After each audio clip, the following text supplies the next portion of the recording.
India में newspaper और television channel को शायद लगता है कि वायरस से बहुत प्यार हो गया है। जैसे ही कोई नया वायरस आता है तो फ्रंट पेज में हेडलाइन बना देते हैं और आज की हेडलाइन है मंकी पॉक्स वायरस के बारे में। केरला में वो मंकी पॉक्स पाया गया जिसके हमने हेडलाइन बना के फ्रंट पेज में लोगों को डराने के लिए डाल दिया। आज हम जानेंगे एग्जैक्टली ये मंकी पॉक्स क्या है और आपको सच में इससे डरने की ज़रूरत है या नहीं है।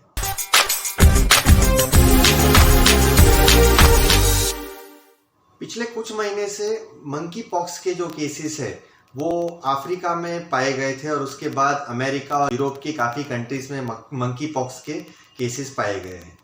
और इसी की वजह से जो WHO है वो थोड़ा सतर्क हो गया है और WHO ने गाइडलाइंस जारी की है कि मंकी पॉक्स पे नज़र रखनी ज़रूरी है और वो पूरे दुनिया में फैलने की क्षमता रख सकता है। ये सब चीज़ मंकी पॉक्स के बारे में क्यों अचानक बढ़ गई है? एक्चुअली ये कोई नया वायरस नहीं है।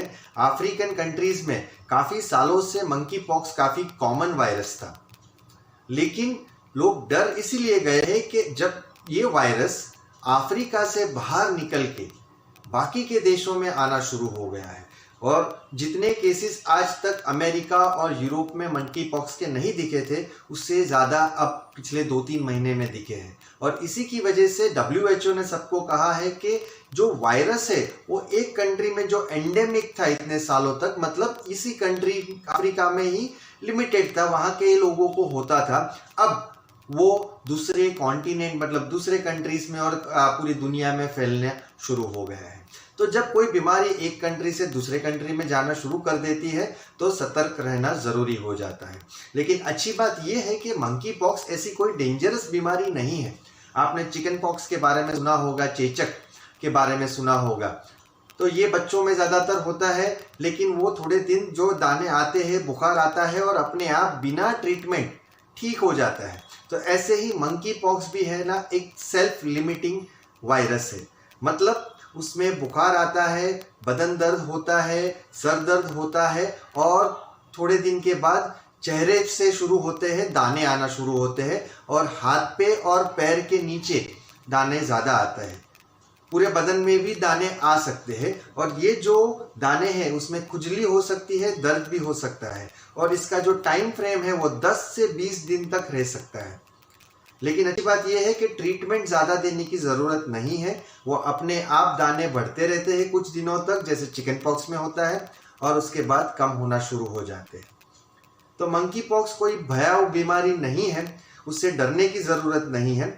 लेकिन हाँ, कोई नई बीमारी जब अपने देश में आती है तो एक डर जैसे हमें कोविड में था वैसे ही रहता है कि अगर ये बीमारी ने भी अपना रूप बदल के डेंजरस हो गया तो, क्योंकि वायरस का एक क्वालिटी है कि वायरस हमेशा अपने आप को जिंदा रखने के लिए अपना रूप बदली करते रहता है और कई बार जब अपना रूप बदली करता है तो वो माइल्ड वायरस से डेंजरस वायरस भी बनने की क्षमता रखता है। तो इसीलिए हमें सतर्क रहना ज़रूरी है।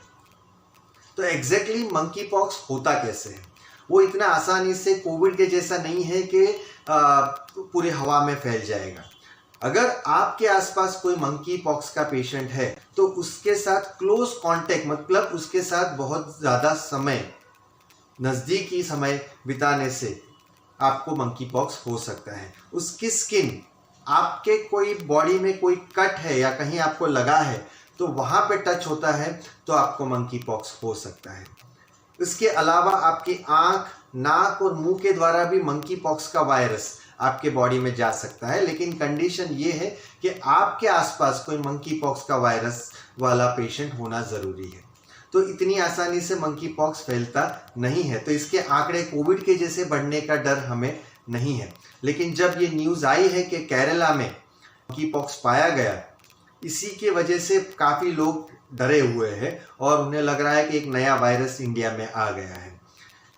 गवर्नमेंट ऑफ इंडिया ने इस पेशेंट को अलग हॉस्पिटलाइज कर दिया है, उसे आइसोलेट कर दिया है और इसी के साथ वो किसी जिन लोगों के साथ संपर्क में आया था, जैसे उसके फैमिली मेम्बर है या जो टैक्सी में वो ट्रैवल कर रहा था, वो सभी लोगों को भी क्वारंटीन करके उनका जांच करना शुरू हो गया है। इस इंसान का हिस्ट्री ये है कि कुछ दिनों पहले वो UAE गया था और वो एक मंकी पॉक्स पेशेंट के संपर्क में आया था, तो ये इसी की वजह से उसे हुआ है। सो अगले कुछ दिनों में मंकी पॉक्स के केसेस इंडिया में बढ़ सकते हैं, लेकिन आपको पैनिक नहीं होना है, क्योंकि मंकी पॉक्स आसानी से फैलने वाला वायरस नहीं है, हवा में फैलने वाला वायरस नहीं है, और ज़्यादातर केसेस में वो माइल्ड वायरस है जो सेल्फ लिमिटिंग है। सिर्फ आपको आइसोलेशन करके अपने आप को बाकी के लोगों के संपर्क से दूर रखना है। आई होप आपको हमारा आज का वीडियो पसंद आया तो हमारी चैनल 1010 हेल्थ को सब्सक्राइब, लाइक और शेयर कीजिए। अगर आप चाहते हैं कोई टॉपिक पे हम वीडियो बनाए तो उसे कमेंट सेक्शन में ज़रूर लिखिए। Thank you.